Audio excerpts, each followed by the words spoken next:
be funny if he emailed. He's just saying that I'm my thinking our husband. streets on the road.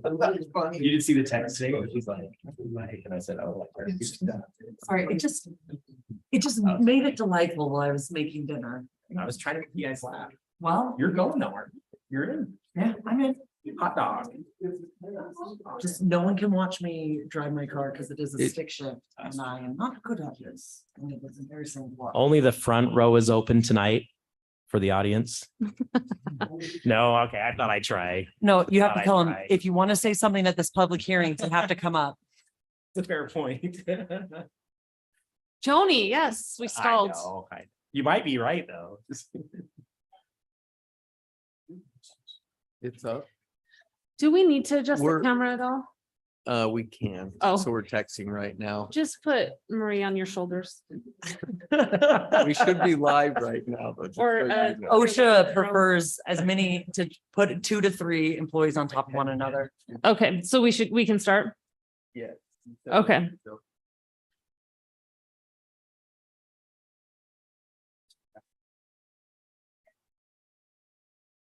We're good. Yeah. Okay, welcome to the October 4th North Logan City Council meeting. It looks like we have everyone here tonight.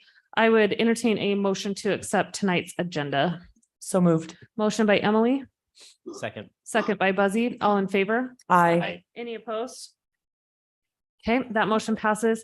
wait a minute, Yeah, we aren't we supposed to do the pledge and prayer? Oh, did we do that before? Yeah. I'm new here, not really. So we will start with Emily leading us in the pledge, after which Joni will say our prayer. Would the audience please rise?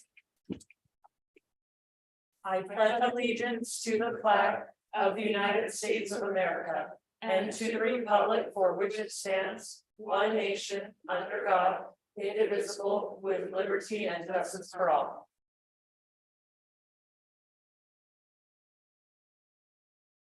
Our dear Heavenly Father, we're grateful that we can gather here, and for those that are here attending this meeting with us, we also pray, Father, for thy guidance and blessing to always be with us, that the choices we make would be the most beneficial for our community and to support one another. We do thank thee for all that we've been blessed with here in our community, and for the hard work that those that work for our community do to serve us. And we say this humbly in the name of thy Son, Jesus Christ. Amen. Amen. Thank you, Joni and Emily. We will just consider that agenda adopted since we all did vote on it. And then we do have meeting minutes from September 13th for both the executive session and the regular city council meetings. I would entertain a motion on those if there are no edits. Motion by Craig. Do I have a second? Second. Second by Joni. All in favor? I, Any opposed? Okay, that motion passes unanimously. Alan, if we could follow up on issues from previous meetings and review action items. Yes, thanks, Mayor. I'm going through this. I mean, you can see the community center right now. I won't go over that in depth. But in the next 1 to 2 meetings, we will come and talk about the finalization of the bond for the community center portion. Jumping down through here, water's going through finalizing the ground truthing of all the model and the master plan that they put together. And then they're working on the well house as well. A few other projects that they're putting together. Sewer, we'll be finalizing our DEQ bond. The state's gonna get back to us on that for those portions of the trunk line that we have to reinstall. Streets, the 2180 north, that's just off of 12th East. It's a cul-de-sac road. They're rebuilding that. That's one of our only remaining roads that's a complete rebuild. Because of the work that Colby's done over the last 5 to 6 years, we really don't have a lot of other roads. Hopefully we can keep all the roads off of that complete replacement list because they're so expensive. Do you think that's gonna make, before asphalt gets being made, the cold? I mean, I know I had a few people ask like that. Oh yeah, they'll probably pave it here shortly. Okay, I know it's close with the weather, but Yeah, it's relatively smooth process so far, and hats off to the residents for being patient during that process. It's really tough to have that complete rebuild, but yes, in the future, hopefully we don't have to do those types of rebuild projects. I mean, that list went 4 years ago, 5 years ago from about 12 roads, 10 roads down to none or one at this point. So that's fantastic news for the city, not having those complete replacement roads. And they'll do a lot of crack sealing right now, just wrapping that up. You'll see them going around roads, crack sealing several roads to keep the water out of those cracks over the winter months. Stormwater, they submitted their annual report to the state recently, and they're working on several projects. Each year, they'll do 2 or 3 projects of stormwater items throughout the city that just don't function the way that they should, or they're outdated.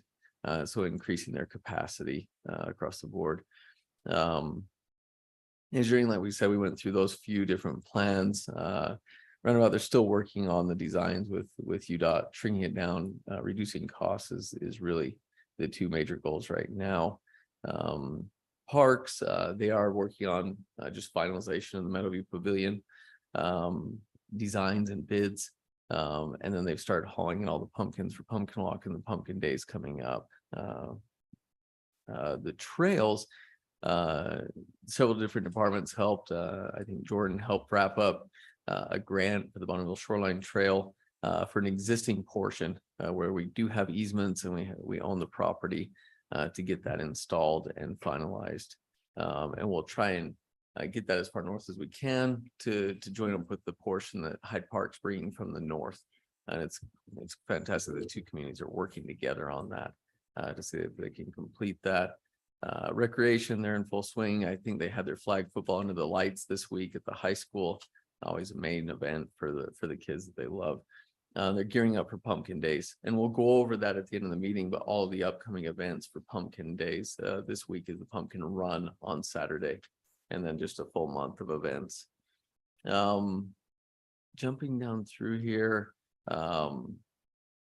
cemetery, they did get the secondary water plant up and running, and we are working on Veterans Monument designs.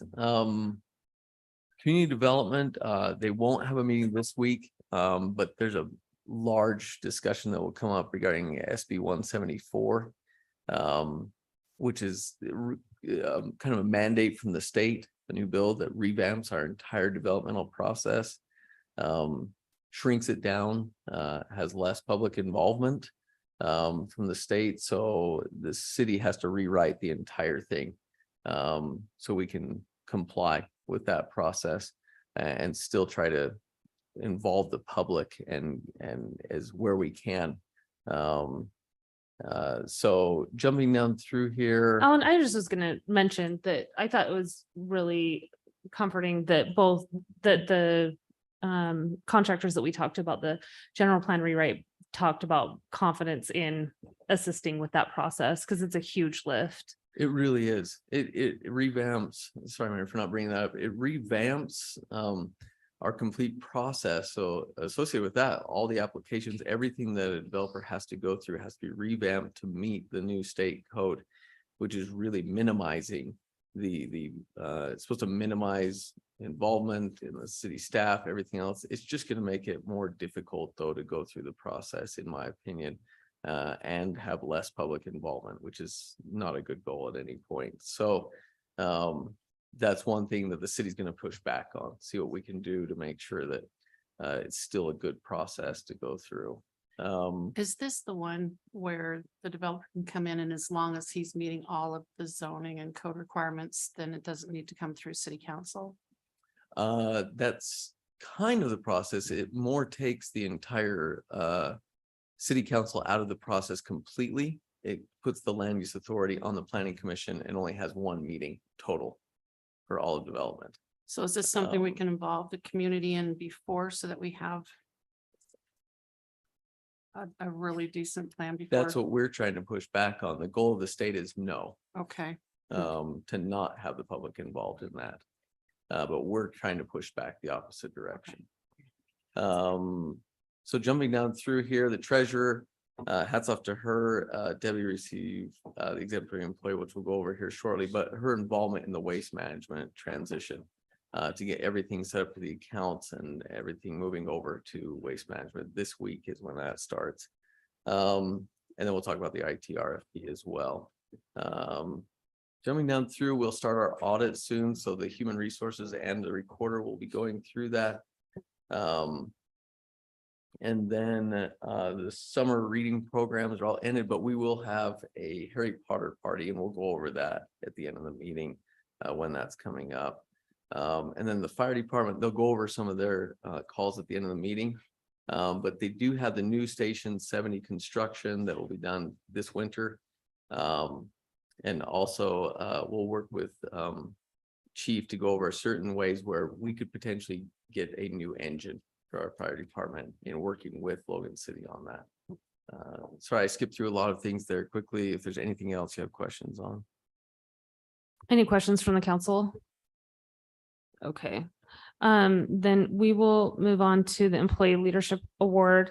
Alan kind of stole my thunder. That will be Debbie Bond tonight. Let's see. So she was nominated by Mary Corey.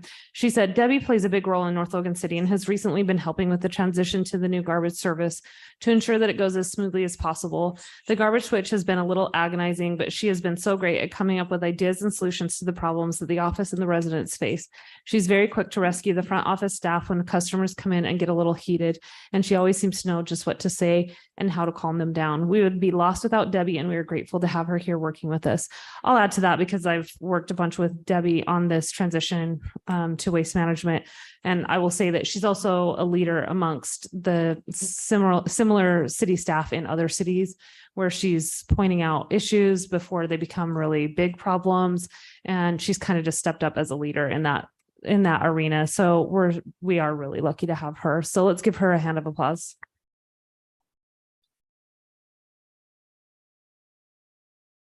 All right, we will move on to the presentation from CAPSA about Domestic Violence Awareness Month, I believe from Alina. Okay. Well, thank you for inviting us back.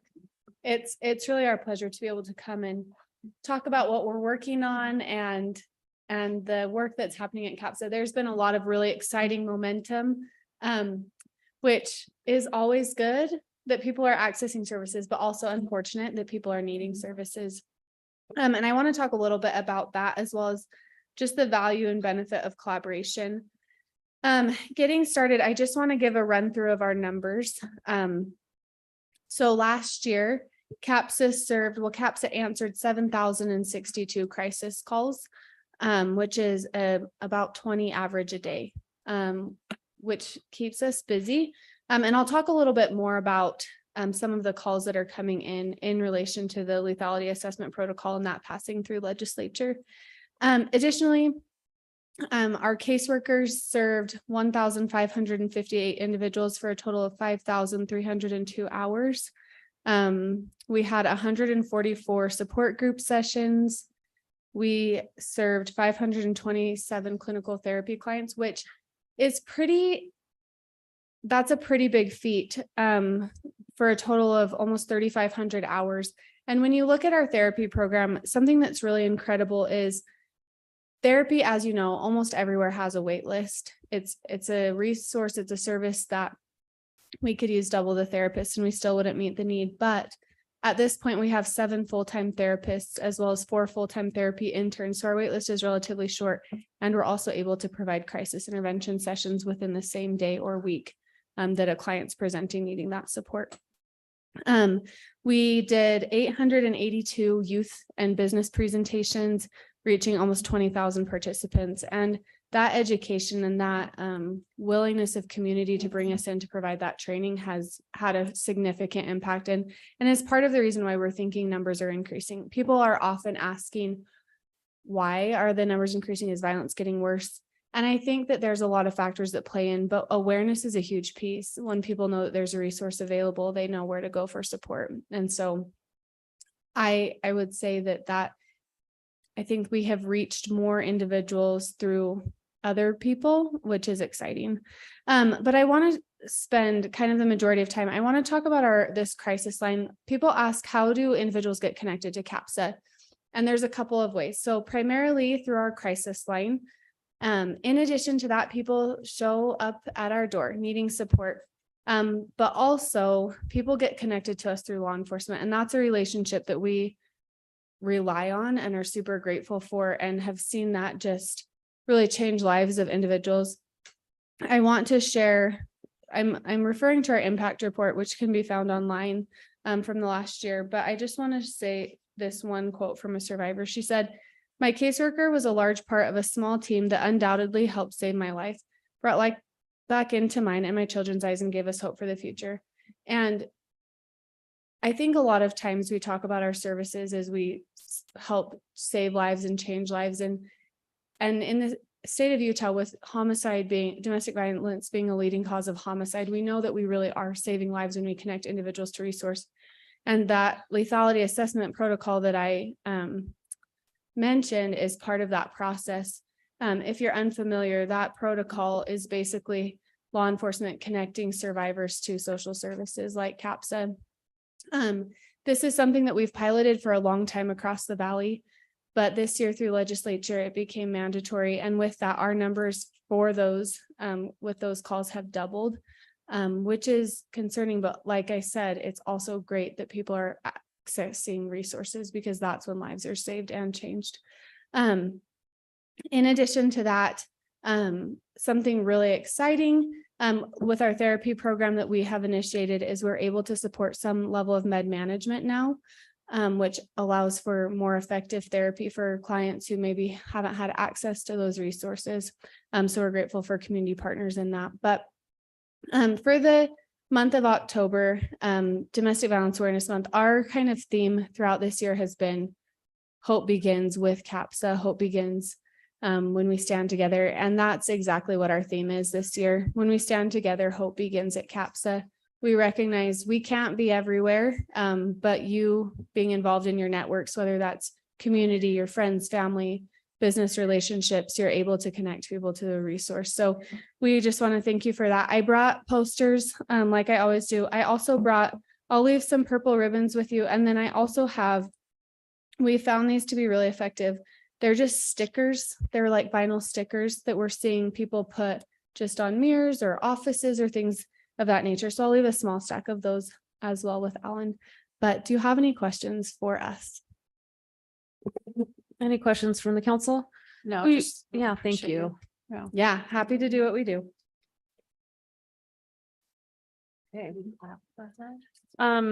Okay, then we will move on to our action items. Thank you, CAPSA. We'll start with a public hearing to receive public input on a proposed ordinance to amend the public display of fireworks code 15-521 and a proposed resolution to amend the master fee schedule as it relates to special event fees, including those that include fireworks. The city council may consider approval of the ordinance and the resolution following the public hearing. Alan, do we need a background for this? I know we've talked about it before. Do you want to just give us a rundown? Yeah, maybe just a quick discussion regarding some of the things that were still in question last time we met. So the city council debated about a few things in the last meeting. One, the dates and times. One change from the last time you looked at this would be in August through November, taking that time back to 9:30 for the start of the show. We can't go much earlier than that because there are several events at the high school, like football and other things that take place where they only shoot off like 2 cannons. Those Fortunately, they are getting better. those are at the end of the game a lot of the time, which is around 9:30 during that time of year. So that was one item that we went over. The other item was just how many each month. There's kind of questions whether it's 1 or whether it's 2. This one basically says it can be 1 special event permit per month. However, that's excluding North Logan City events. So you'd probably have 1 private display in July, along with our 24th festivities, I would imagine. And so those are just kind of the general changes from when you saw it this last time. Okay, then we will open it up to a public hearing. I will read the rules pertaining to public hearings. Before you begin, please state your name for the record. Please speak into the microphone so your comments can be recorded. Please limit your statements to 2 minutes. If you're speaking on behalf of others, you may ask the chairperson for more time. Please phrase your opinions in the form of statements, not questions. A public hearing is your opportunity to express your opinions to the city council, not a time to ask questions, and expect dialogue between yourself and the council or city staff. Please address your comments to the council, not to the public. The council might ask questions about your comments in order for them to better understand you. In the future, note that if you have questions or need to discuss an issue, you may meet with city council members or the appropriate city staff member before the public hearing where dialogue can take place. You may provide a written statement as your input. You may read it or summarize it. The 2-minute limit still applies. You may provide a copy of a written statement to the city recorder. He will make copies for the city council, and the statement will become part of the public record, but will not be included in the minutes of the meeting. So with that, we'll open up that public hearing on this issue.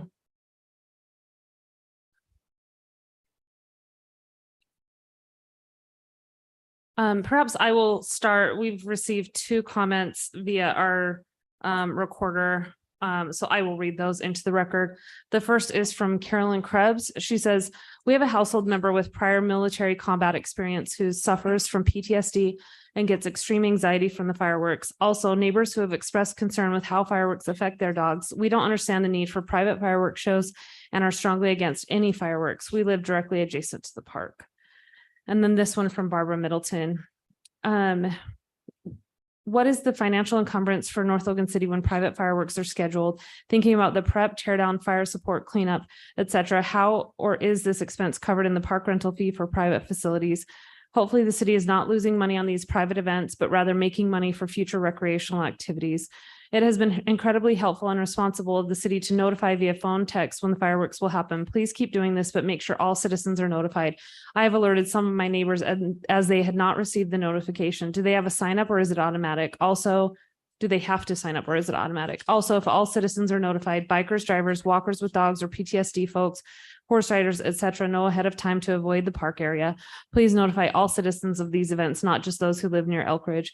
You discussed limiting the number of fireworks activities at Elk Ridge. I would hope we could have at least 2 events per month, not including the North Logan July 24th event. That seems like a reasonable number with the possible season being from May through October. I enjoy the fireworks and your notices prepare me with my dogs and guests, so this number of events does not seem overdone. Elk Ridge Park has been existing for many decades. Some of us bought homes to be close to the park, play spaces and walking trails. When you make the decision to locate adjacent to the local park, you also realize and hopefully enjoy the activities and amenities the park provides daily. There will be some days where fireworks, music, etc. will also happen, and those activities are part of the park experience. Thank you, Barbara Middleton. Any other comments before we close the public hearing? Okay, seeing none, I will close the public hearing and open it up for discussion with the council. So just one question I have, Alan, on the agreement, excuse me, on the change on the ordinance. Was there anything about the duration of the firework display? Did I No. just missed that? And then the longest we have is what? Like 25 minutes? Is that the cities that's the longest? So the cities is around 20 to 25. I think the longest we've ever seen is a private company that's been around 25 minutes. There's a little bit longer than the cities. Those are the 2 longest, but maybe there does need to be something regarding the duration of the show. That was actually the Yeah. comment that I got more was the duration. Yeah, I think I mean, I don't know that it's probably expensive enough that it's not common that it's going to go past that, but that 20 to 25 minute range seems to be about the maximum that Yeah. most people It's tolerate tolerable. well. Do we know what the expense is for this, when these events happen for our police and fire? So that's a good question because I didn't bring this up. Sorry. I was supposed to bring up this resolution because there's an ordinance and a resolution. The resolution is changing the master fee schedule. And so we put together the special event permit. Part of that was, do we cover all of the costs associated with staff time and especially the fire department time? So the fire department time to come out there. And the fire department is very specific as to the type of show, the duration of the show, the diameter of the shells being shot off. And so those are specific to the fire department. So it basically just says that the fire department determines that specific fee. And there's also the administrative fee for the park staff and those who are involved in it with the $500 deposit. Because we have experienced some damage from fireworks in the past on the fields. But this one puts a lot more onto their plate. The person that comes in, they have to clean up every ounce of firework and leftovers from each of the shells that come down on the field. So they have to clean up the whole thing or they lose their deposit. And so that's another factor that goes into this. But yes, it's intended to cover the cost. I think Barbara brought that up as well. It's a valid question. And that's what we aimed for with these fees, is just to cover the costs of any of these shows that are coming in.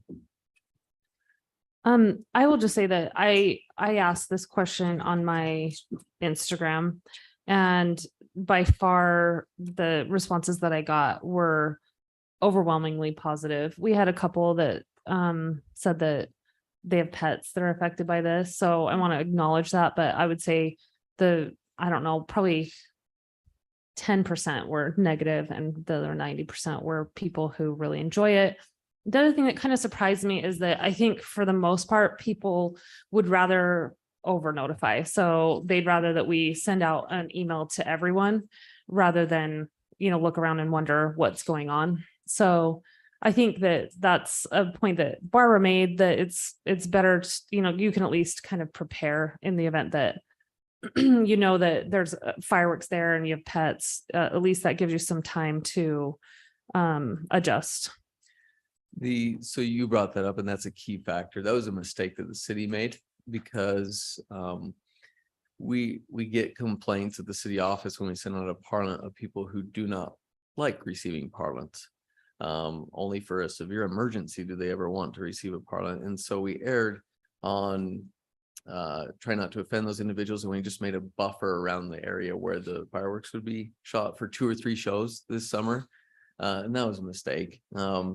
Because then we had more complaints of people who just said, hey, I knew nothing about this. And so we're just gonna have to err on the side of commission and send it out to the entire community Yeah. at that point. So that's what we've done for the last 2 or 3 shows. Even if it's just 2 or 3 shots at the high school, we'll send it to the entire community out of fairness to those who obviously are, if they're close and they're sensitive to loud noises or pets, those are the people that we really need to notify Yeah. at that point.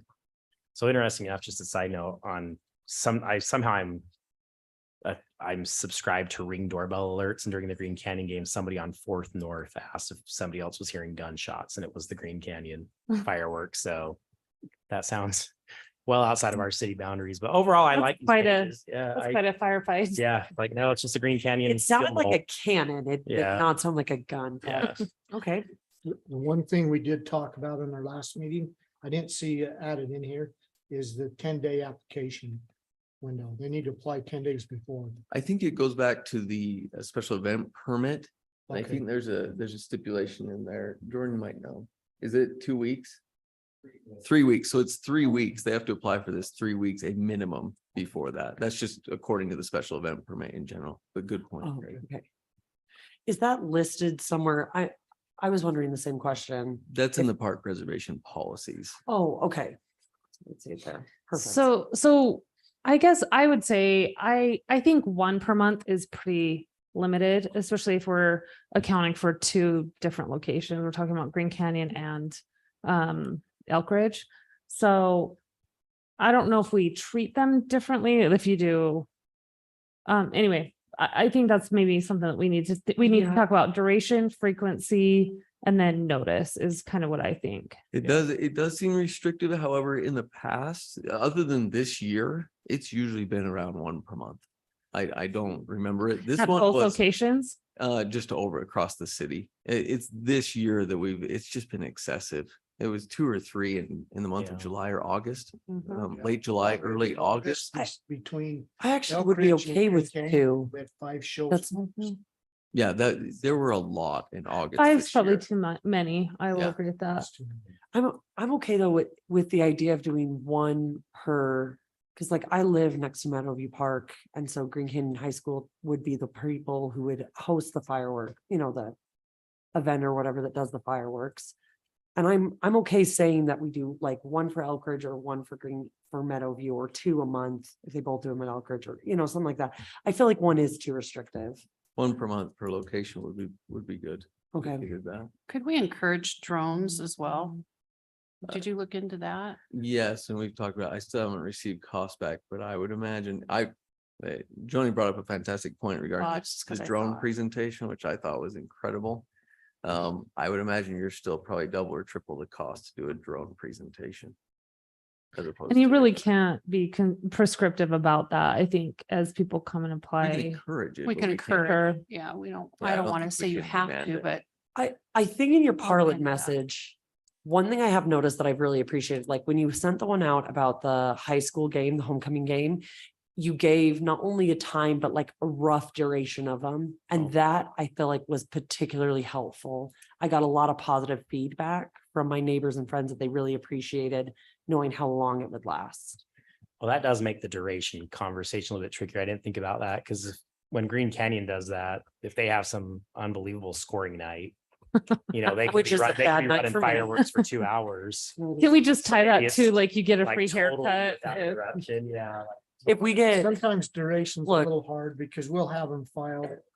For instance, Logan High in their homecoming 2 weeks ago, they did them at halftime and then also at the end of the game and on every score. that's. So I'm just okay, wondering I if will you say could that. say I do that- not like that. What I about just- if you say the Elk Ridge Park, that those ones have a duration maximum of, I mean, 25? In a city 5 park. minutes would be fine. And in the notice, that's not something we have to codify, but like maybe just in the notice, we kind of make note that if we can tell residents this will be done by this point. I think we're kind of dealing with two different, pretty separate situations because scoring is one thing, right? Like fireworks when they score, or I guess like, is it a win? Is that how they typically do it? No, it's on score because they're Just on that They could one, show the end. but just on that one game? luckily it's just that one game. Oh, They okay. have done it at other games in the past, but it's usually just homecoming. Maybe Okay. playoffs. They might have a playoff home game this year. Hmm. Maybe we could say, what if we considered, you guys are, I mean, they're like 5-4, 3. It's not, Okay, listen, what if? it wasn't that big of an annoyance when they were worse. Yeah, what if we consider like 25-minute maximum for city properties, 1 per month with exceptions to city government and the high school? 1 per month per site. I don't like per site personally. I think 1 per month per citywide with exceptions to city and school. I really do like 1 per month per site more. I would be, I mean, You won't run into an issue if you do 1 per month per site, because then even the high school won't go over that. That's kind of where I am as well. Looks like we do have a public comment. We'll just kind of Yeah. apply that 2-minute rule. Right, I hear no discussion about air quality. And I think that needs to be included. Okay. When you had poor air quality, should we be having fireworks? When you have it at an orange level, should we be having fireworks? Okay, thank I you. think Sorry, did you say orange level? Yes. Okay, with the air quality. Sensitive, yeah. Okay, the only Okay. thing, and that's a good point, actually. The problem with that scale, right? It's only active in the winter. And so the Yeah. fireworks season outside is outside of the color. Is that not true? Yeah. No, there's an air quality index year round. Do we now?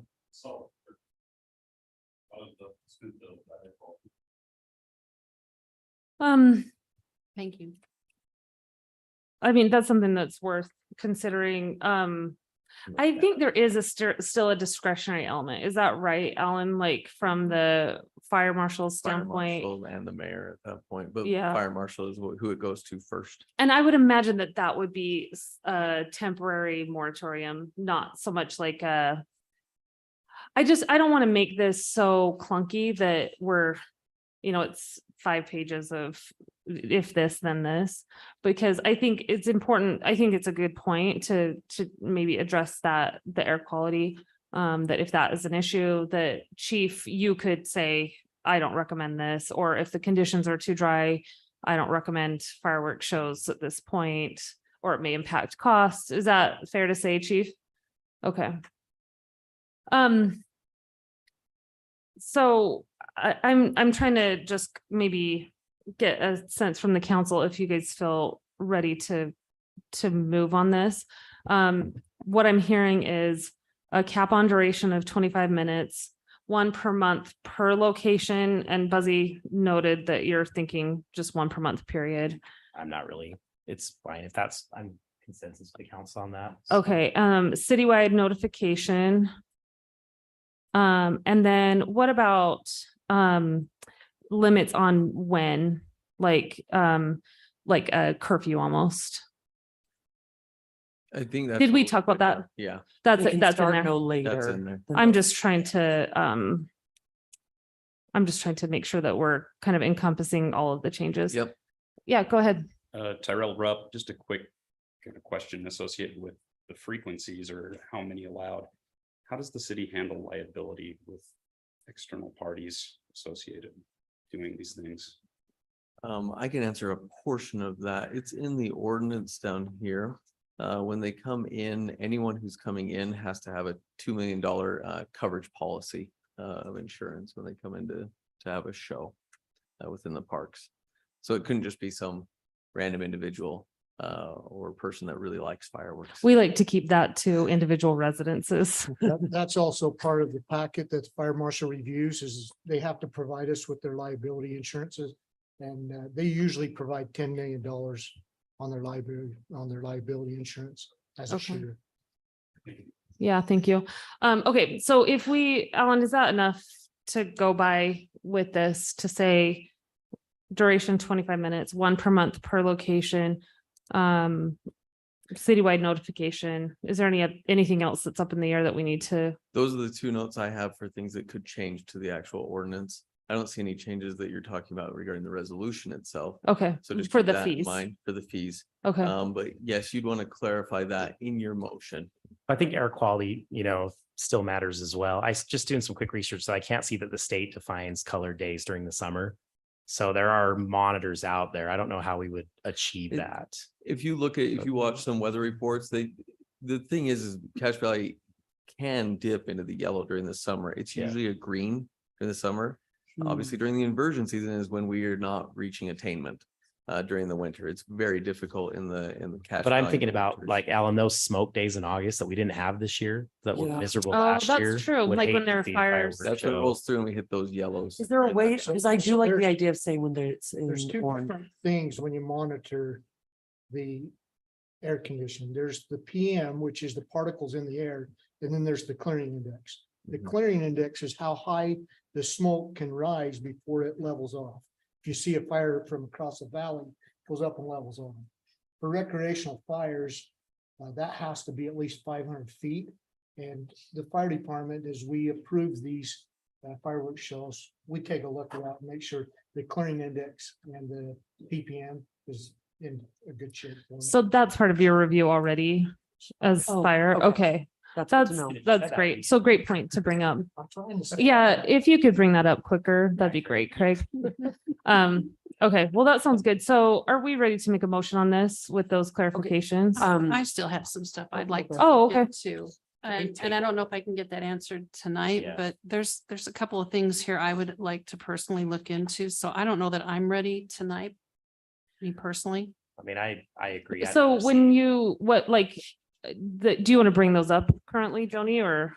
Well, I would like to ask people in the community how, like 1 per month, 2 times per month. I'd like to get a better understanding of that before we put this, like finalize it. I'd kind of like to look into the cost between firework expense versus drone, because if I know that, then that would be kind of helpful as far as what is the city, are we making money on this? Do we lose money on this? Jordan, do you have a comment on that?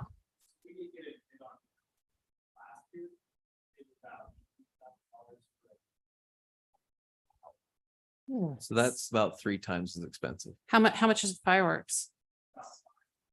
20 minutes. And that's including all of our employees, everything that's involved. Okay, So I guess I'm absolutely fine tabling this. I don't think that there's a rush, obviously, because we aren't going to be dealing with this year. I will say that we have begged people for public input on this, and we've begged people for emails. I've done it on my social media. We have a public hearing tonight. So unless you have a new way of getting that public input that you didn't come up with in the last month. Yeah, then I just want to have that be a directed thing, because every time we bring this up, we're going to have that kind of inefficiency of saying, okay, where are we on this? So I'm all about the public input. Buzzy, I'd love to hear what you're still waiting on, like what you kind of want to No, look I'm- into. I'm okay to take a crack at it actually to pass, but I just want to make sure the additions are clear. Yeah. Because I think that, Sorry, that's. the one so part I'm I was hearing nervous about. 1 per location per month. And I would specify City the accepting. locations. I would specify Elkridge Park and Green Canyon. Green Canyon. High Because school. we have other. So we have Green other Canyon we area, might- you got a park I there just- too. Do you see what I'm saying? So are you're lumping Green Canyon and the park is one Just say area? the CRC. The Cafe CRC. Recreation Well, Good. the Complex. reason I say that though is like Cherry Peak will occasionally have to move their Yeah. shows there because they can't do. And they did do fireworks. fireworks. And that's why I'm saying one per month per location is about how, I mean, how many times did they do it this year? I mean, we They only know did it once. once this year, but in a given year, they could do it twice, but we can always tell them no, like regarding. we the can. fireworks. I don't I don't know. I don't think it's the worst thing to have them in Green Canyon. Like tonight sounds really. That is awkward. The trouble with that particular show was when they do cancel and move, they're well under the time frame that it takes us to evaluate the show, to get all their paperwork in. And that particular show, they had turned in one thing. We went down there that night and they had set up in an entirely different spot that we hadn't even evaluated. It was a terrible experience. And we should have just told them no, and we should in the future, if they're shorter than that 3-week time frame, we need to tell them no. I think that's a great If the idea, timeframe is our ordinance, we need to hold to that timeframe. Then That's I good. think that's. because we don't that's want to a really good point. sacrifice review. No, and we don't want to say, I mean. Okay. Thank you. I'll take a crack at this then, and you guys can correct me. So I move that I can't think how to say this tonight. Motion to pass the proposed resolution, amend the master fee schedules related to special events, specifically fireworks, and the ordinance with the additions of one show per location, locations being CRC and Elkridge Park, and for a maximum duration of 25 minutes per show. Is that Okay, Sounds right. Second. great job, Buzzy. So motion by Buzzy, second by Emily. All in favor? I. Any opposed? Okay, that motion passes unanimously. Just Thank make a you. note, I'll abstain. Oh, I am the fire marshal and my full-time job is throughout the ordinance, so I'll abstain from the vote. okay, so that motion passes with the abstention of Craig Humphreys. Okay, thank you guys for putting in the work on that. We'll move on to item number 3, public hearing to receive public input on proposed resolution to amend the master fee schedule as it relates to solid waste collection fees. The city council may consider approval of the resolution following the public hearing. Alan, you want to just run through this? Yeah, and sorry for getting this to you so late. I wasn't even aware that we had the actual fees because it's a third party beforehand with Logan City. But we did have those fees within our master fee schedule. So no time like the present, since it starts today and tomorrow, to have these fees updated in the master fee schedule. What you're seeing here is the change from what Logan charges right here in this. Let me see if I can make this a little bigger. What Logan's charging to what we'll move to with Waste Management as a third-party contractor. And then the $1.50 processing fee. The recycling can is really the only, I'd call it major change, but it's not that major. It's a $2 difference of $5 per month. And then there will be additional green waste discussion. Not right now, but this winter, because it ends this month. This winter, there will be additional discussion in negotiation with Logan Environmental regarding how to handle that green waste collection fee. Yeah, and maybe just to add to that, that's something that will really need input. We have a meeting scheduled for November 2nd with the Cash Waste Consortium to talk about how we want to proceed with green waste, with the frequency of that. We've been they're doing a rate study right now, I think in Logan City, to determine what they're going to be charging. They did just get a federal grant. I can't remember how many It was only millions. 4 million. So, for that facility, but yeah, so any questions on this, or actually, let's do the public hearing and then, did you have more to say on Oh, that? just one more thing. Just hats off. Sorry to the about that. mayor and the other cities who worked together with the mayor to put this together. Simply because there are other cities that have done things throughout the valley. And I just want to point out that these rates per month are less than they're $5 less, $5.50 less per month than the other entities that were not part of the consortium. So hats off to the mayor, hats off to the other cities. I know that was a large task that you guys put together And the residents will benefit from that by spending over $60 less per year on garbage. Yeah, I think that was a really great victory. And, that's kind of what we were trying to convey to other entities or other cities in the valley is just that, forming a group really allows us to lower that price for waste collection. So, okay, with that, we will open up our public hearing with the same rules applying as I previously read. I mean, if you guys are here, you might as well tell us your thoughts on waste.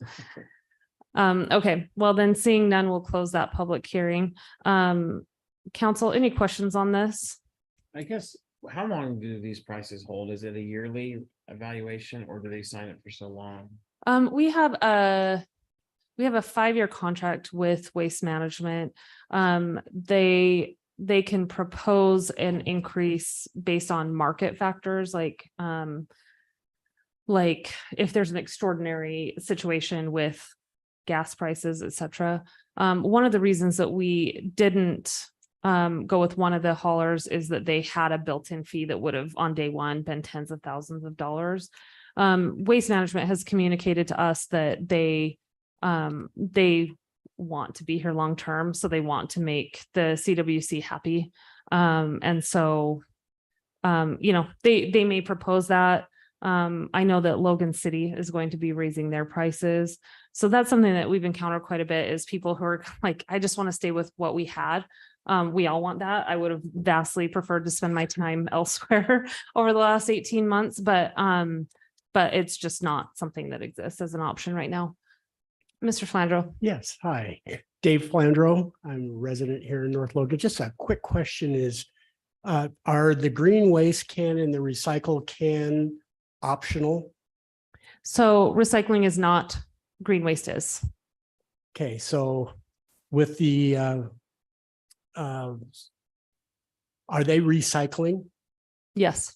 Okay. So that is a good point to bring up because Scott Perks and I had this conversation recently. So we have the unique situation where Mountain Fiber is located in Hiram and they use our recycling to put into insulation. So we're one of the few places where we actually are recycling trash. Okay.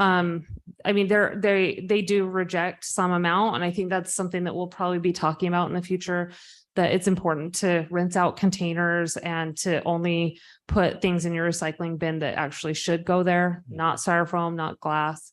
But yeah, we actually are recycling. Okay. Okay, You're breaking all my rules. sorry. I thank you for your sensitivity about the price increases, because between this and others and with the sewer, we're being held hostage. And we seem to be, the line between us and Logan City is becoming more and more blurred. And so we appreciate you being sensitive to the fact that each time individually, it doesn't seem like much. But when you start looking at the consolidated utility bill, it's becoming substantial. So thank you for your efforts, Mayor, for your efforts in trying to keep the costs down. Thank you. Yeah, and I will say this is actually a way that we're becoming separated from Logan City. Because we're forced to. So this is a way that and we feel like Waste Management has been a really good advocate on our behalves when negotiating. I mean, they've been negotiating cans, they've been negotiating tipping fees, they've been negotiating for trucks, employees, and we feel like we've been in a really good position with that. So any questions from the council? Any other ones? It'll be really nice to get these next couple weeks behind us to get this switch over happening. And thus far, we've had some things come up, but it's been relatively painless. So, okay, then I would entertain a motion on this. I'll make a motion to approve resolution 23-15, amending the master fee schedule. I'll Okay, second. motion by Craig, second by Joni. All in favor? Aye. Any opposed? Okay, thank you. All right, we'll move on to item 4, public hearing to receive input on a proposed resolution to amend the master fee schedule as it relates to development fees. The city council may consider approval of the resolution following the public hearing. Okay, so this is actually very, very simple. This is just a kind of a cleanup of our existing fee schedule for development fees. As you'll see, what we're doing in this proposal is we are adjusting some items that either we don't actually do as a city or we have duplication in our fee schedule. So the first cross out conditional use permit for accessory dwelling unit. That we have a conditional use permit right above there, and a conditional use permit is a conditional use permit. The fee is the same. We don't need to list it twice because it's the same thing. So we're just striking the duplication. Underneath it, lot line adjustment. We actually do not review lot line adjustments as a municipality. We have the option to do so if we have a process in our ordinance. So these are just folks who want to just adjust a boundary line, within a couple of feet in a platted subdivision. So that they can do that through just a survey and a legal description change with the county. So there's no need to have a fee for a process that we don't go through. And then lastly, easement vacation. We don't have this in our ordinance currently or in our fee schedule currently. We do have a street vacation, but it's not the same thing as an easement vacation. They both sound super fun though. Yeah, very, very fun. Putting a sign out there, verifying there's no utilities in there. But anyways, we figured we should have that as a formal fee since it is a process we go through. So we match the street vacation fee. Very similar process. We felt like that fee made sense to be the same. So Yeah, I know we've considered at least a couple easement vacations, so that's good. yeah.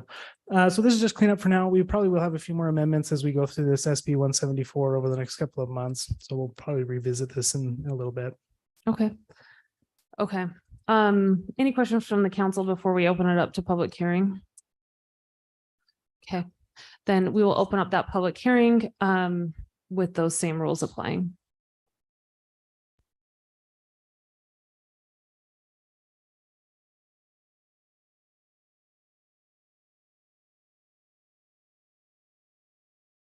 Karen Palkey, just clarification. You said we did not need the lot line adjustment. It's crossed off, but it is down below. Why is it then down below? They're noticing that there's 2 lot line adjustments. Right. That is a good catch. Hmm. Dude. Sorry, Scott's right there. Can you, yeah. That is a good catch. We should strike it. Okay. Okay. See, you need to come to every meeting. Good skills. No, yeah, it's duplicated, so we'll just strike it out. So we need to motion that as part of it. Yeah. Yeah, okay. Okay, any other comments? It's Roger's turn. Okay, then we will close the public hearing and open up for discussion and or a motion. The public brought up a really good point. We really should strike that last line. Other than that, I'm ready to move. Do you want to make that motion? Sure. I motion to, amend. I motion to approve the amend resolution to amend the master fee schedule as relates to development fees with the added striking of the last line lot line adjustment and its associated fees. Okay, motion by Emily, Second. second by Buzzy, all in favor? Aye. Any opposed? Okay, that motion passes unanimously. Okay, we'll move on to consideration of a development plan and preliminary plat associated with the Weiberg subdivision, a single lot standard subdivision in the RE1 zone located at 2595 North, 1600 East. Okay, so this particular subdivision was on your agenda a couple weeks ago for concept plan. It has since been to the planning commission again for the development plan and preliminary plat. Received a positive recommendation from the planning commission, so it now comes to the council as land use authority to approve the development plan and preliminary plat. So just as a reminder, this is a 1-lot subdivision of this parcel that fronts on 1600 East along the 2500 to 2600 North alignment. What we're doing is we're creating a single lot in that north west corner consisting of an acre. Copious frontage for this lot, so it meets the standards for a standard subdivision. There's a 66-foot right-of-way cross-section that is being implemented, the north half of which will be installed, and then the southern half will be installed at a later date when the land to the south develops. So on that north half, we'll have a curb gutter sidewalk and 26 feet of asphalt. As part of the development plan, what we're looking for is just an understanding of the utilities, a little bit more specific as to those connections. There's a water line. There's actually 2 water lines that are being put in the road. One is a transmission line for the city to use for citywide distribution. And there's also an 8-inch line for local connections to be made, and also to this single lot. We already have an irrigation line that is stubbed kind of midway to the parcel on that north side there. And then there's going to be a dry line for sewer. So the home will be serviced by septic in the short term, but as soon as the sewer connects through, then they'll just switch over to sewer when that connection is made. So do you guys have any questions on this subdivision? The next step is for the final plat to be reviewed by each of the entities. It'll go to our attorney for review before it's recorded. Any questions from the council for Scott? Somewhat unrelated to this specific lot, but we won't look at this starting in March, right? That's what Correct. SB one This seventy-four. is one of the last ones you'll have a chance to look at. Yeah, we may have one or 2 more, but the way that SB 174 is written is it will not, the state has basically disallowed the city council or the county commissions to review subdivisions. So planning commission or an administrative land use authority is what they're calling it. So it could even be a staff level thing, but it does have the option for the planning commission to take over that role. Thanks, Scott. That's a shame. I will miss reading your reports. There will be You reports can still still. read them. They're still available. That's like You're correct. not off the hook. So Okay. we're actually looking to approve this, right? Yeah, Yeah, so I motion to approve. Huh? Oh, yeah. I motion to approve the development plan and the preliminary plat with the Wyberg subdivision. I'll second. do we need to adopt any findings with this? Yeah, so Okay. probably best practice is to Oh, go ahead and yes, adopt those yes. findings. So the planning commission makes a recommendation based on the facts and findings in the report. You would be approving based on the facts. So and let me findings. try that again. Thank you. No, good catch. What was that? San Juan County? Thank you, San Juan County. Uh-huh. Motion to approve the development plan and preliminary plat associated with the Wyberg subdivision, including the facts of finding determined by the planning commission. Findings of fact, Finding of yes. fact. Thank you, lawyer. Okay, motion by Buzzy, I'll second again. second by Joni. All in favor? I Any opposed? Okay, that motion carries Okay, thanks. you guys. unanimously. Okay, our next one is consider approving the selection of a firm to provide professional consulting services in support of North Logan City's general plan rewrite. Scott, you want to kind of summarize this? Yeah, so just a recap, the city was awarded a grant through UDOT. They have a program called Technical Planning Assistance where communities can request grant funds to work on long-range planning projects like a general plan or regional transportation plans or those types of efforts. And so we were fortunate enough to be granted a grant in the amount of $65,000 with a local match of $20,000 for a total budget of $85,000. And that'll give us a healthy amount to get a good general plan put together. So as part of that, now that we have those funds in pocket, our first step was to go out to bid on a consultant. So we issued an RFP that closed back on the 1st of September. And we had 2 firms that submitted proposals to be our consultant. The first of which was Rural Community Consultants. They're a local firm, local to Utah. And the second was Sunrise Engineering. They have a planning contingent, but they're also part of a larger engineering firm that does work throughout the West. So what we did is we put together a review committee consisting of the mayor, Commissioner or Councilmember Schmidt as our liaison with the planning commission, our planning commission chair, vice chair, and a few of us staff members. And we got together, reviewed, ranked these proposals, and then we also held interviews with each of these consulting teams. And then finally, we reached out to past clientele for references to see how their experience was. Did they enjoy their time? What hiccups did they come past, and any issues that they had working with each of these firms? And generally speaking, both of them have very strong proposals. There were, very highs for each of them. Ultimately, as you can see in our ranking, some of the evaluation criteria, they were close, but we believe that Rural Community Consultants came out ahead, especially through the interview process. They kind of started to kind of shine forth. So the recommendation of that review committee is to go ahead and select Rural Community Consultants as our team, but wanted to bring that to the council for any discussion, any questions before formally moving forward in that direction. The only quick questions I have is, so grant versus total cost bid, because I know sometimes people come in a little cheaper and Yeah. it sounds like you've done your research, like they came in under budget. Sometimes they'll come under budget, they're more. Yeah, they'll So start what nickel was and the- diamond, yeah. What was their bid versus what the grant was again? So rural community consultants, they came in at 83,000. And again, our ceiling is 85. Okay. Sunrise was a penny short, 84,999. And one of the questions that we asked each of their past clients was how true to budget did they stay? And both of them actually had feedback that they stayed within budget. They didn't feel nickel and dimed. Some communities added on additional tasks, but they took funding from other sources to achieve those tasks that were above and beyond the required general plan process. So both of them actually were pretty close in that regard. Yeah, because that is a concern. Well, then I guess if you, as you go into a budgetary thing, if, as we're in the process and we see it, then Yeah. we could do a request for more, because obviously, you know, you have your grant, then you could spend more about. Yeah. And you might get in and have to spend more about.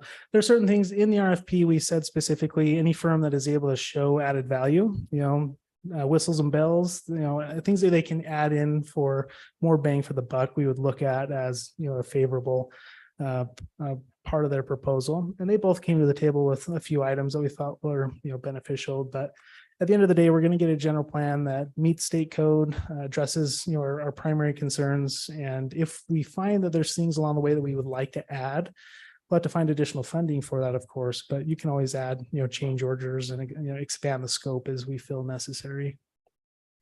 I just wanted to add, and maybe Emily can speak to this too, but a few things that I thought were important to maybe take away from this. The first is that we really put a lot of emphasis on their community input portion. And one thing that I think really put RCC ahead was that they had a very well articulated plan for making sure that we get public input. And they just completed Hyde Parks. And so they're at least familiar with our area. One thing that I'm kind of sensitive to is that sometimes I feel like we get people from the Wasatch Front who tell us how things should be in Cache Valley and don't necessarily understand what our unique situation is here. And that we don't necessarily want to duplicate, how things are in Salt Lake. The other thing that I kind of tipped my hand a little bit about how they have a really good code template that we need to update our DSTM, and they have like a website already available to us if that's something that we choose. I thought that was really attractive. And yeah, so I thought we had two really great options here, and that was a relief to be picking from two great options. So Yeah, and to expound on that, one of the things, a couple of questions specifically we asked each of these consulting teams was, how would they engage with the public? How would they go out and get public feedback and input? And they both had decent responses, but I do feel like rural community consultants was a little bit more pointed, a little bit more purposeful. And one of the feedback points from some of their clientele for rural community consultants is that they're personable, they're easy to talk to, they're approachable. And I think that's important for the public to be able to reach out and talk to them. One of the things that they do as a standing practice is they hold office hours where any member of the public can call them. They've got a phone number where you can talk to the consultant team at any point in time. They hold office hours, almost like you're back in college and your professor had, office hours. Stop by anytime and chat about it. And I thought that was cool. That they were just open book for any discussion that might come for the curious amongst the public. It was kind of a cool thing. I don't know if you mentioned this, but I think the real deciding factor for me is I just felt like RCC was really going to be pushing this. They would get to be very motivated, and not that Sunrise wouldn't do an excellent job. I just felt like it might be more on us to keep pushing it along, and having some outside momentum I thought would be particularly helpful. So yeah, they were both really good. So yeah, and I think just another thing to note that this is we're required to do this. We're required to have a moderate income housing or affordable housing component of this by state code. We are obligated to change our code to comply with SB 174. And so this is really the fact that we have a grant to do it and that we have great people who are experienced in advising the city on this it's just a great situation to be in. So yep. And we're excited to get started. Okay. Then I would entertain a motion on this if there are no other questions.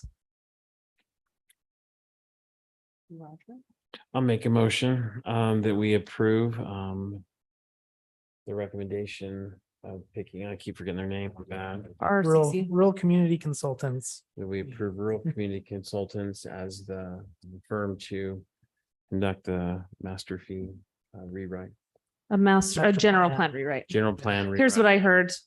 He made a motion to select RCC, Rural Community Consultants, to provide professional consulting services in support of North Logan City's general plan rewrite, right? Verbatim. Yeah, right there on. Okay. Motion by Roger, Second. second by Buzzy. All in favor? Aye. Any opposed? Okay, that motion passes unanimously. Thanks, you guys. Thank you. Alan, we'll move on to consider authorizing the signing of a franchise agreement providing fiber throughout North Logan City. Are we ready on this? We are not, Okay. meaning, we still need to give sufficient time to the entity who's applying, to install fiber, to have their legal review get back to us. So we've had our legal review go over, we've made modifications, we've worked with different staff members to make those updates. It's looking good right now. And so we'll send it over to their legal department and see what they come back with. But it's not ready right now, I would say, to approve. Do we need to make a motion on this to table? No? Okay, we'll just move along. We will not consider authorizing. Okay, we'll move on to our work session items then with first a discussion regarding North Logan's Parks and Recreation and potential recreation center. So I'll go really quickly through this one. The city council has already discussed this. However, right now, there's a lot of discussion regarding recreation in the valley, recreation centers. It is a large topic that's occurring in just about every city across the valley. And so as we look at this though, we're gonna go through this area down here, which was called the Cache Recreation Complex. So you can see the corn maze there. This is where Green Canyon is. Looking at that was 50 acres owned by Cache County. 10 of those acres were leased by us for Meadowview Park from the county. In 2016, the school district voted to build Green Canyon High School. Cache County at that time and the school district did not want to get into the parks and recreation business, was their clear directive. And so they worked with North Logan City through RAPS funding. So we received a large allocation each year, and it was specified what would take place each year. So North Logan City installed that 2 years ahead of schedule and well below budget for that portion, using those RAPS funds to install that. And then also we worked with Doy Hansen in installing the Hansen Sports Complex. And so it's become, yes, the CRC today, no more corn maze, but 50 acres of parkland and a recreation kind of massive component through this area. Jumping through here, just so people know, and anyone in the city knows this, if you go to the Cache Recreation Complex, if you were there last night or any other night, the numbers can exceed 10,000 on any given night throughout the parkland and the recreation center. It can actually exceed 15 to 20,000 throughout that area. So that's by far number one. That's double the next highest park, which ironically is Elkridge Park. So we have the two highest park usage in the valley. Those are key factors as we discuss this. The next down the line is Forester Acres in Smithfield. So those are the three highest used parks, but by far more than double is the Cache Recreation Complex. So you look at recreation participation numbers, and we'll go into why this is important. Well, looking down through here, you'll see some key components. These are fall numbers. The disparity is larger in the spring. North Logan is actually much farther ahead in the spring than these numbers that you see here, but just flag football, for instance. Nibley has 371, Smithfield's 233. Logan has 47 kids playing flag football. North Logan's at 507. Basketball, same thing. Softball, same thing. You look through all these. Soccer, 785. And I think it's around 1,200 in the spring are playing recreation in North Logan City. Senior luncheon. You just take any recreation event across the board and North Logan will show the same statistics. Smithfield's the only other city that does this, and there are about 45 participants per month. North Logan's at 195 per month. This is the kicker right here. Community event attendance. North Logan's at 104,000 people 3 times the next highest city. So what does that number include? Like, Yeah, that's is what I'm that, curious about. The pumpkin walk, pumpkin days. is it through the whole year? Through the whole year? Okay, so a cumulative number. Cumulative number, and it's probably even higher than that. That's just the numbers that we kind of verified through estimates, and these are the numbers that the other cities sent to us. So these aren't numbers we came up with. These are numbers from the other cities. And the NAs mean they don't run that particular event. And I should have put NAs here. They do not have a senior luncheon. Couple key components to this. North Logan has 30 additional recreation programs beyond what's listed here. That is by far the highest. And our total parks and recreation use numbers in North Logan are more than double the next highest city, which is Smithfield. Average participation in North Logan programs is 60% non-resident. Now it varies between different programs across the board. And this does not include the 10,000 plus other sports and events that North Logan cooperates on. Those are things at the high school, like ultimate frisbee, track, wrestling, where we do help and cooperate to put those on. We don't lose any money on those. One key factor about all of this is the financial component. So the more we have going in and the more we have participating in each of these, the more we recover all of the costs that we're spending on recreation. Here's just some random numbers here. Sorry, as you go through recreation personnel expenses, you look through the other cities. North Logan's at 298,000 for rec personnel expenses every year. Sorry, that's an annual fee or annual way or annual cost in our budget. Parks personnel expenses, 387,000 as you look through that.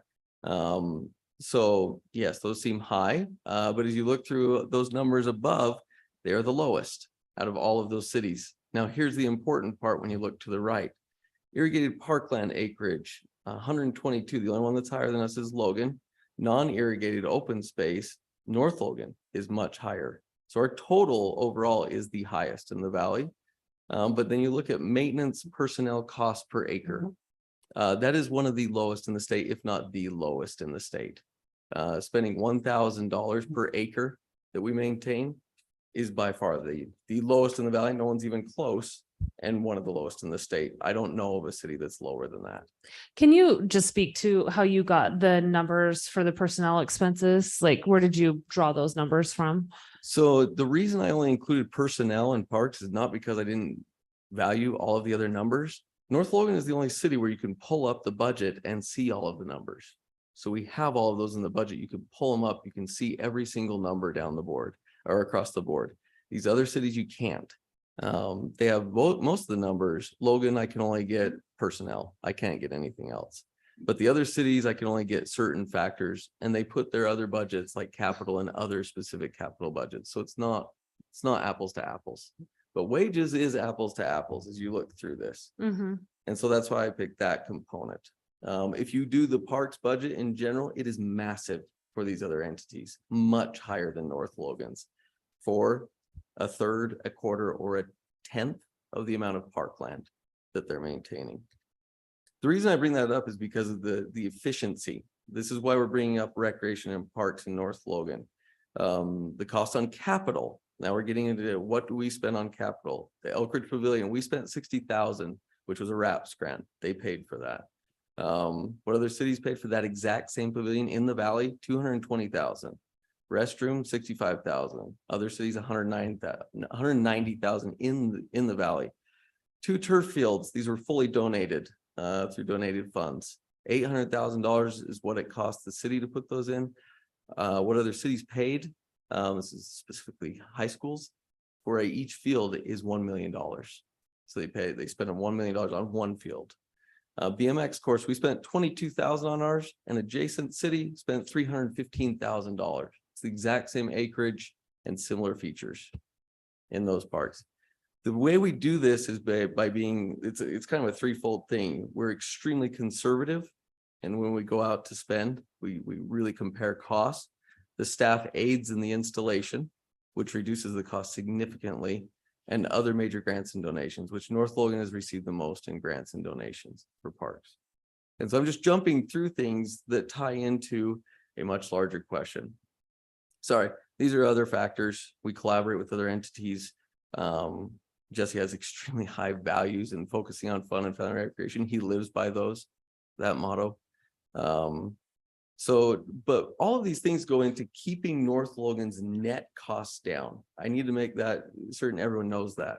So as we have more and more recreation coming in and more people using our parks, our net costs actually go down. Out of pocket, we spend very minimal compared to other cities in the valley with a fraction of what North Logan is providing. That brings up why do we discuss recreation in parks? Well, because of our recent survey. 89% of North Logan residents said they would be very supportive of a recreation center with a pool. 81% said that was the catch. Everyone loves recreation. Everyone wants more recreation in their community. Are you willing to pay for it? Because there might be a cost associated with that. And so 81% of the residents said they would pay $25 to $150 per year. Now jumping down through here, though, the key to North Logan, what we've done in the past is we just don't go out to the citizens and say, give us a lot of money, we're going to run with it. We have to do our due diligence first if we're going to even look at these things. And that's going to the private sector, that's going to other groups, and seeing what type of donations, participation is available. So if you look at these types of things, revenue, yes, a bond would probably be necessary to put in a recreation center. And that's one thing that would have to be analyzed, not jumped into. That would take a lot of analysis to do a bond for recreation. But the other things that are revenue, when we talk with the other entities, annual memberships, sponsorships, club teams that would come in. USU has talked about coming in and sponsoring this facility and using it for their sports. IHC has talked about it. Green Canyon High, meaning specifically the school district, is ready to come in and participate. An endowment would be needed, donations, grants, and wraps. And that's one of the key factors. I'll just point out those are expenses. Those are just general expenses for a recreation center. And they seem minimal, but they are very high. It does cost a lot to put in a recreation center. And down there, one key factor though with this particular recreation center is if we did put it in, it would go near the existing ice center. And the heat exchange between the two is a net balance or a net equal balance where the heat that's extracted out of the building goes into the water, heating the water and the facility costs of the recreation center. This is not something new. It's done in several other recreation centers across the country, where you offset those costs. So we're basically one key factor that we don't have secure would be begging the county to participate in this, looking at RAPS monies. This North Logan, the reason I gave you all those slides beforehand, they meet the RAPS spirit and letter of the intent of that tax entirely. When I said they bring in tens of thousands, that's hundreds of thousands of people a year that are coming to North Logan City to enjoy those facilities. And that's why we receive a disproportionately high amount of RAPs in North Logan City over the past 10 years. We're also the only city that's caught up 100% on our RAPs projects. Each year we complete those or we complete them ahead of time. Other cities are 7 to 8 years behind on their RAPs projects. And you're just looking through this, items to explore. The only one I want to go over is number 1. In order to do this, you'd have to form a committee to assess the feasibility. So looking at all these numbers, looking at how ultra efficient North Logan is, following and using that same model of efficiency and seeing, is it possible? Is this something that should even be looked into? And that would be kind of an exploratory committee that needs to happen. If it's determined that you should move ahead, then you'd start looking in the process for going out to a GO bond after securing donations, funds, matching grants, donations for portions of the facility that are named after businesses, that type of thing. And so I just wanted to update you on this. This is kind of where we are, but this is several cities are talking about this right now, what to do and where to go. Logan's recently been removed from the rec center. It's now just owned and operated by the school district, the Logan School District. So they're looking for a home. Other entities are talking about this. And so right now, it would be the time to just start the exploratory discussion. That's just my opinion. Okay, yeah, and I think maybe just to add a little bit to that, I think what I've kind of my perspective on this is that I think an indoor pool would be kind of a countywide sort of draw. And so I think it's important as we discuss this that we have participation from other entities. Like one thing I'm not willing to do is put it on exclusively on the backs of North Logan resident to provide a service that, you know, that the county realistically should. And I think that that's kind of the impetus behind this is that there are other entities courting the county. But I think we do have some efficiencies in a North Logan location that doesn't exist elsewhere. So I think it's really important that we're at least a participant in this conversation. I don't think that we necessarily need to commit at this point, but I think it's definitely a good time to start the conversation. And I would love to get the council's input on, you know, just how we go about this. So thoughts? I saw this happen in Vancouver. We had a friend that owned a recreation center and they basically were put out of business. So I wonder what this would do to the sports academy, or if the sports academy is open to. We've actually had selling. discussions with them and they've said that they can't anticipate every aspect of it, but they said that this would not put them out of business. They're basically bursting at the seams right now. That would be my only concern about this. And then obviously funding and taking care of a pool. I would love a lazy river. That would be the intent, is to have Yeah. a recreation center that has both a competitive lap pool and a indoor children's area. Could we name it after Joni? I don't Good. need that, but The thank you. Kartchner- I would actually prefer it if it was The the lazy Kartchner River. Just need a lazy river. I'm getting older. I want to retire and I just want to float at our recreational facility. Lazy J's River. Okay, those are good perspectives. Bezzy? I actually had this question come up with me, the candidates last week, and say what I said that night is. I think that survey showed that we have an obligation to at least look at it. I strongly support a feasibility committee, and I would even volunteer to sit on that. Me Great. too. I'd be happy to do that with Buzz. Wow. All right. It's just a feasibility study. Perfect. No, I'm saying, wow, like that was the quickest we've gotten volunteers for. a Alan, you committee. wrote that down, right? In stone? Buzzy It's and Buzzy Joni. and Joni. Hold you to And that. Craig, he'd like to volunteer. Craig's not Craig gonna will be be here. retired, so it does make sense. to have Craig's him. lazy Give him river. Something to do, yeah. I like where we're going. I think one thing that's nice is it sounds like they're not putting pools in a lot of the high schools anymore, and there is a need for Green Canyon. My sister's the assistant coach there, and she's really advocated. So I do think if done right, where the school's willing to participate, and sounds like they're just pulling tons of millions out of the air, you know, with how much they want to charge. So, you know, maybe this would be a good time with that. Yeah, and that's a good point that Roger brings up. The schools do not want to get in the business of owning a pool because they are a money sink. And that's where we need to shore up those costs to make sure that we are not losing money if we go down this road. But they are willing to participate in that because they see the value in having those pools next to their facility. Well, I know I drive all the way down to Provo and I've gone to Harriman to take a grandson swimming because they have, Provo has an amazing center.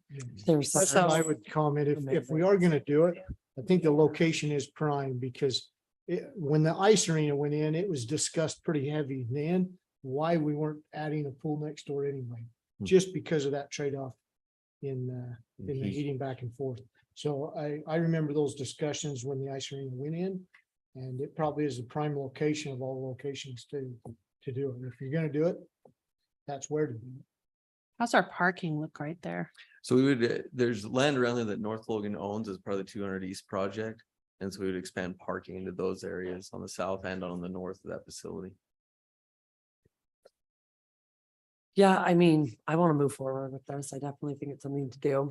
I think it would be helpful for us to continue to I don't know, not necessarily receive public input or like keep putting on the survey sense of like, this is what our next step is. Cause there have some people be like, well, you talked about it, what's happened since. So it would be nice to have like an occasional, like, yeah, of some sort. No, that's a good point. I think a big step in it is there are a lot of question marks here, you know, about who would be participating, whether this is the indoor aquatic center that for the valley or whether there are multiple ones, because those are different designs, right? You know, if we're doing one for North Logan, that's going to be a different look than if it's in partnership with the county or with other entities. But I think that's a really good point to, you know, kind of keep people updated with this progress and to continue to seek input too, especially as we kind of firm up some of the details that are question marks right now. Liability. What's that do to us? Not much. It's It's the same with an our insurance thing. liability. Okay, even with a insurance. pool? Mhm. Okay.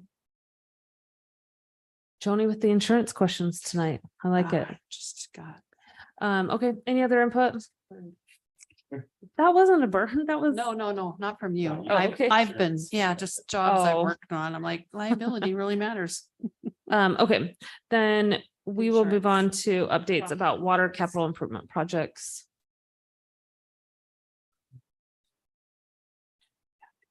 Nice to see you, Jordan. At the meeting. It's been a while. Just wanted to go over a couple things. We kind of mentioned it earlier. The water master plan and water model are underway. We're about 75% complete. We'll meet next week to kind of go over some build out scenarios. And they're going through water rights and needs analysis next, and then budget and forecasts following that. So hopefully we're still on that. Well, it looks like we're still on that mid-November timeline.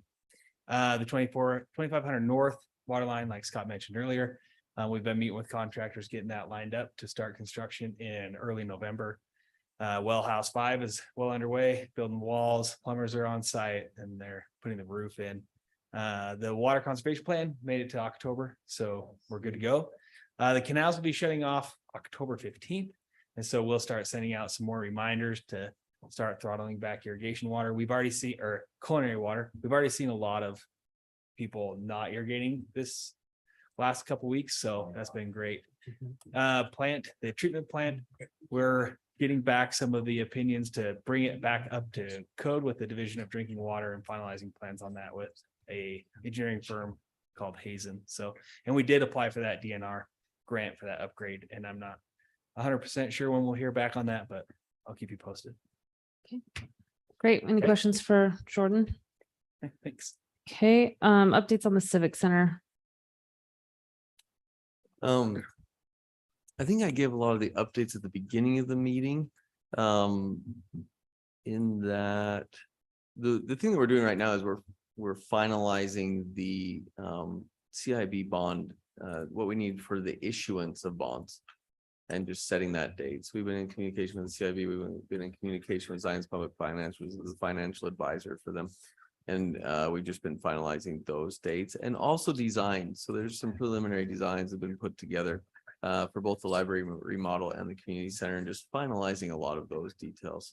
The city offices are well underway. They're putting in a lot of the electrical right now. They'll finalize the roof in the coming weeks.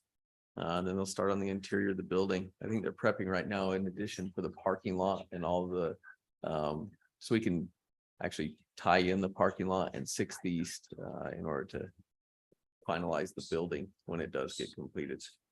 So we don't have to wait in the spring for asphalt. Okay. We're just admiring the photo. Yeah, sorry. Craig's We got like at this the better. Civic Center. Yeah. Yeah, it's awesome. exciting. Those renderings are. Okay. Reports from city officers, boards and committees. We'll start with Scott. Okay, one item in addition to the general plan that will be on your guys' agenda next month. The planning commission did give a positive recommendation on a city initiated text amendment to modify our allowances for conditional use permits, short-term rentals and accessory dwelling units. We've been making some modifications to those sections of code and cleaning up some issues that we've encountered this past year as we've enforced those ordinances and a few things that were unclear in our language. So that has kind of gone through the planning commission. We've vetted it, gone through a couple of different iterations, drafts, public input. So it is now ready for the council's review and consideration. The reason why we don't have it on tonight's agenda is because it is a fairly hefty amount of adjustments. In principle, it's not that complex, but when you get into the code and all the adjustments that have to be made, it makes for a substantial red line. So my plan is to email you early next week with the staff report and that red line to give you guys enough time to read through it, wrap your heads around it, reach out, clarify anything with me ahead of the meeting next week. So wanted to kind of put that on your radar. Keep an eye open for an email from me this next week. And then feel free to read through it. If there's anything confusing, reach out. But we'll have that on the agenda next month. Okay. And I think just to make sure we're clear, this is one that just requires some outside of council work to just really wrap your head around what the issues are. You have a reading assignment. Yeah, so that's why Scott's giving us plenty of notice to just make sure that that's something that we really delve into before we're Have some time to considering it. comprehend it. Yeah. Okay. Okay. You're welcome. Jordan, Chief? You, because you're to the left, and Chief's on deck. Oh, man, a joint chiefs of staff report. Please, you need a second microphone. Power struggle. Arm wrestle. Awesome. I'm really excited to come talk to you for a few minutes tonight. Kind of give you an update of where we're at. So one of the things that we've been trying to do is have our officers be out there and be more present. And we're starting to see that as things are changing. So this week we had 99 traffic stops and we had 100 calls that our officers handled. Last week we had 79 stops that we handled. The week before that, we had 29, and the week prior to that, we had 27. And so as we're getting our new guys in, we're slowly seeing those numbers start to come up in every area. For DUIs, we had 1 DUI arrest in August. We've had 3 DUI arrests in September.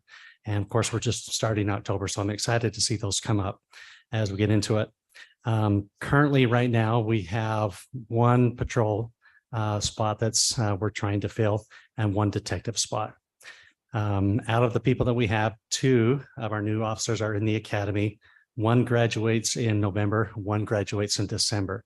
And so as those come out and are field trained, those numbers are going to keep going up and up. And we're excited to see that come and see those guys out there.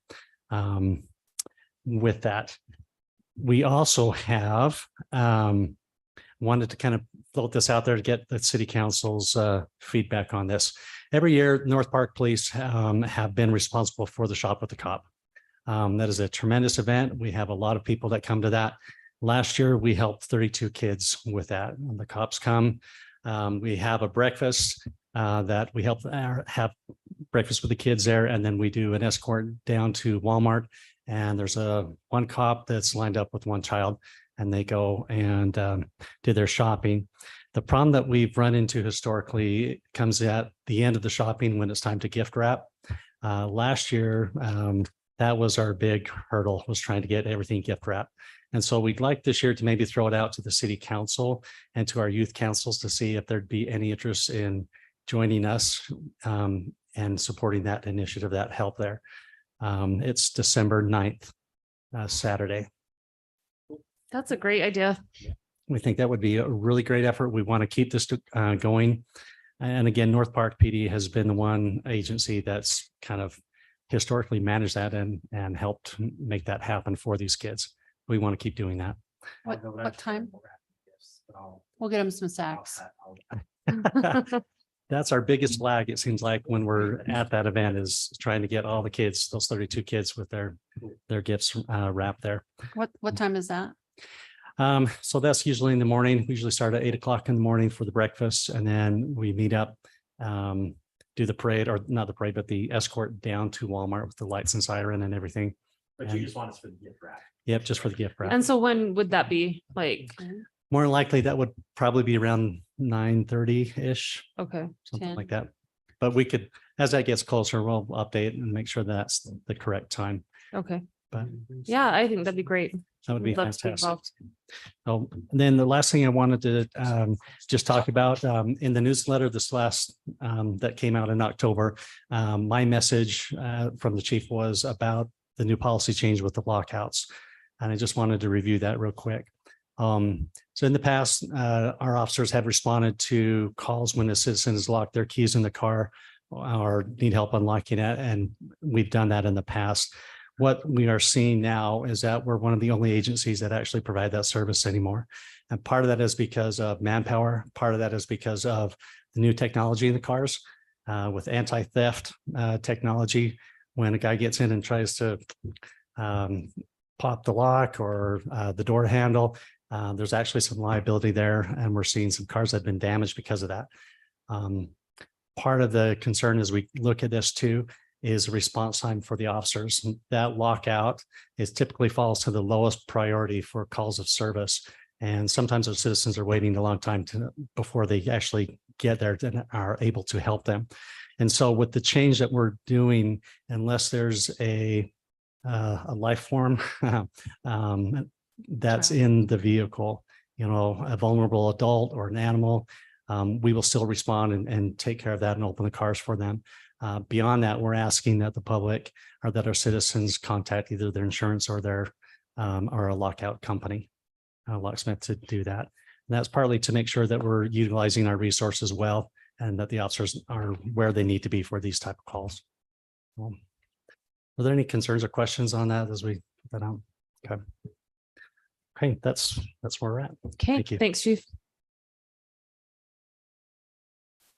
Okay, quick update. He gave you the update on the station. We're getting closer.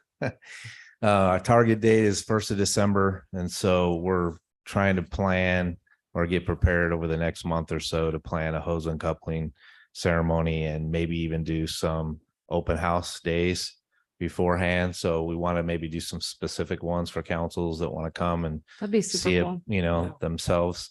So as we get closer, we'll get those dates nailed down for you. Secondarily, as he mentioned about the engine, I'll clarify the difference. We have fire engines that are pumpers and we have fire trucks that we have really is our ladder truck. The ladder truck for North Logan is really up for replacement. The build time for these are now 3 to 4 years. Oh, wow. And so we have kind of worked a deal, even though Logan's technically not supposed to replace theirs for maybe 8 or 9 to replace theirs. And that makes theirs to maybe go into a status to sell. So we're trying to work through those details to be able to sell that to North Logan at a much reduced rate, because now those ladder trucks are upwards of $2 million for a new one. So your cost would be reduced down to $500,000 $500,000 versus 2 million. And then we're able to work some deals with North Logan to apply for some grants to help offset that. And so, we're working in cooperation with them to try to solve this. I won't get into the details. I'll work those out with Alan and he can share the details of how that works. But those are some of the things we're working on right now. Okay. Anything you wanted to add to that, Alan? I didn't want to speak out of turn here. Oh, you took the words out of my mouth. Thanks. Okay. Call volume is pretty, stagnant compared to last year. We're just kind of about the same, not much change. October, I'm hesitant to say slower than normal, but I'll knock on wood because anytime you say slow and 3 quiet, days in, don't say that. Or I won't. 4. I won't. But right now we are just comparison speaking. And that's all I have to add. We are having so the police in Logan does a trunk or treat. They've invited us to participate for the first time in forever. And so we're participating that with them downtown Logan on the 31st, I believe, from 5 to 7. So trunk or treat. We'll be handing out candy. Still on a trunk. I won't be throwing candy at any council people like they did to me, but you're You welcome guys, to come. are you all firemen for Halloween? Yeah, we're dressed up. Snore. Well, some people, Maybe some like people wear zombies. uniforms and other people dress up every year. But maybe like a zombie firefighter? I'll look into that. Okay. I'll look into The that. end of their 48 hours. Hesitation to. To commit. Okay, He seems like he wants to do it. Yeah. All right, thank you. pass that along. Okay, thank you, chief. All right, Marie. Or Scott. Oh, Came up early. Scott, you were hiding. Sorry. I appreciate that, Scott. The city started getting some questions about the general election. I guess mainly from the newsletter going out, wondering why it's gone from the first Tuesday to the third Tuesday. And in case you get any questions about that, it's because the governor moved it because the second congressional district had their congressman resign. And instead of having a special election after the general election, he just moved it. And he made it consistent throughout all of Utah. So it is November 21st. And ballots should be mailed out on or after October 31st. Okay, great. Thank you. Let's see. So Alan, Just upcoming events across the board too. The pumpkin run, like I mentioned, is this Saturday at Elk Ridge at 9 a.m. The Great Pumpkin Shootout is a 3v3 soccer tournament. It'll be down at HSC on October 13th. I think that's for kids 6-year-olds and older. I can't remember the specifics on that. And then the Pumpkin Palooza, which is a pickleball tourney. The Pumpkin Walk, it is the 40th anniversary for that event. oh, that's cool. So it'll be fantastic, as every year. And then the Pumpkin Smash Derby, that's Power Wheels that run into each other and try and smash balloons. It's a clever idea. We have a burnout too. No burnout on this one, but that would be fantastic. And then the Pumpkin Drop, we're still trying to coordinate that, which would be in conjunction with the Pumpkin Toss, which ASME comes in, the Mechanical Engineering Club from USU. And they do the vast majority of that with our park staff to put that together. And then Jesse's putting together also a pumpkin carnival. Last year he had a regular carnival. He's just combining it with the pumpkin carnival. Several hundred people came to that last year. It's a really fun event that he puts together for all the families. Library has Harry Potter party on the 30th. The general election as Scott spoke about, is on the 21st. QPR night, that's the suicide prevention and training. Is going to be in November. Bear River Health Department got back with me. We're going to do that sometime during November. And then these other items that have been discussed tonight. There was something else I was going to tell you now. I can't remember now. So we'll just skip that. I think you're going to mention how we're the best city in the universe for parks. Yeah, I thought I heard that. Sorry. The most pumpkin You themed can't- you can't- events in a Okay, 30-day I- period. Can't I'm gonna say it argue. right now. Jordan and I had a conversation sorry, Jordan, I am throwing you under the bus for this. He and I both agree that we maybe should consider doing Pumpkin Princess because our float for the North Logan royalty is a pumpkin and it's kind of like our thing. Yeah. Jordan and I got real deep at the Green Canyon Homecoming Parade. Pumpkin Princess would be great. I will just say you're a little bit behind the curve because we've already discussed this and it was highly insulting to the young girls who wanted to be a princess and be a pumpkin princess, but they wanted to be Cinderella. So we talked about that. And so they get to ride inside of a pumpkin. Is it? I'm sorry, is that? Pumpkin Princess. Okay, fine, but we're at the pumpkin days. Where's our I guess I Prince grew up Charming? in like That's state where like if flattering you were the miss of whatever, you were miss whatever your city was known for. It's North Logan City. The Jack-o'-lantern Princess? I think because we already have royalty, right? Yes. They just do it in April. Yeah, we do it in April Boys. every year. 'cause So it's you so- think- They call the younger girls like the honeybees and it's more like bee themed. And I just don't really feel like weirdly enough, if they were somehow like pumpkin themed, pumpkins? it would make more sense to me. Wow, we have some opinions The problem tonight. with the problem with the story is when you have the ugly stepsisters and you have the story tied to Cinderella, you just can't get away from that. Okay, I will say I'm just this. being honest. How many I mean, girls did we have last time? Because I was there. Not that many. We really didn't. So I don't really think that having it pumpkin themed would really stop girls from wanting to participate. Would they have to wear orange? Obviously, no, I'm more saying That was their only Our- concern was. you don't wearing even an wear orange. I just and feel looking like a Miss pumpkin. North Logan and it was like Pumpkin's Day Princess doesn't really sound like they're all ugly, or I don't know, whatever connotation we're going. Alan, can you please put that on the record on that same stone tablet that you have the volunteers? And we'll just note that. Thank you. Well, can we have, who's the fairy godmother and there's the prince or? Oh, man. Okay, we are gonna take this off the record and move this along, but feel free to debate that at length anywhere else. Okay, then with that, I would entertain a motion to adjourn. So moved. Whoa, I'm gonna give that to Craig with a second to Buzzy. All in favor? Any Just 'cause I opposed? went off the rails on the pumpkin, isn't it? Like- Yeah, I had brain.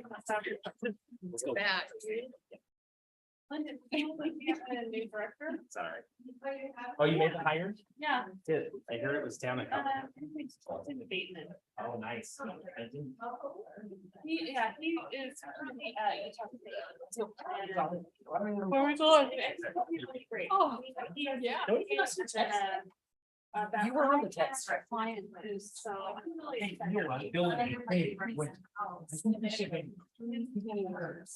That's why I'm into the insurance. Right now. Right.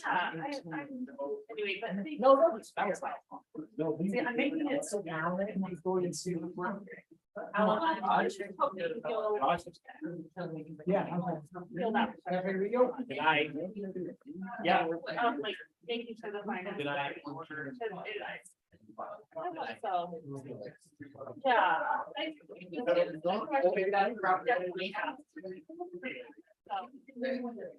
Are you coming, Lindsay? Are you coming?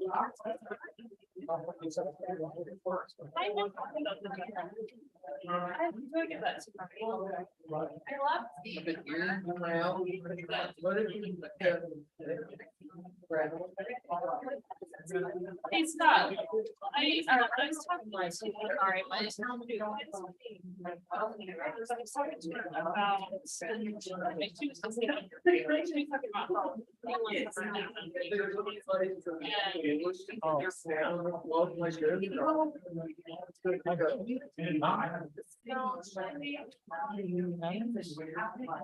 Yeah, yeah, anyway, she just did how much. So I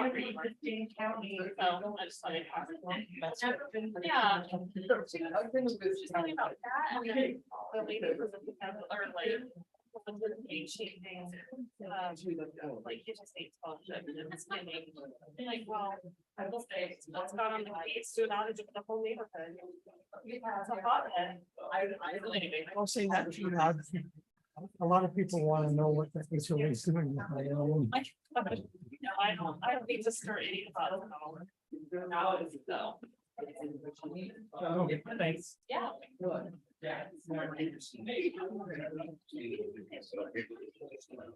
Why did I do your name? No. Oh, yeah. You know what it was?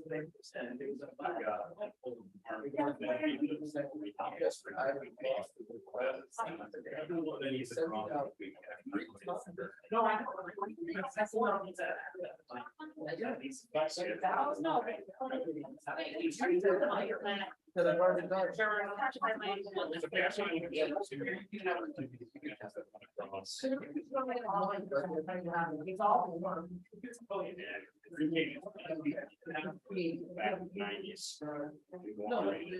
Two of the gates. In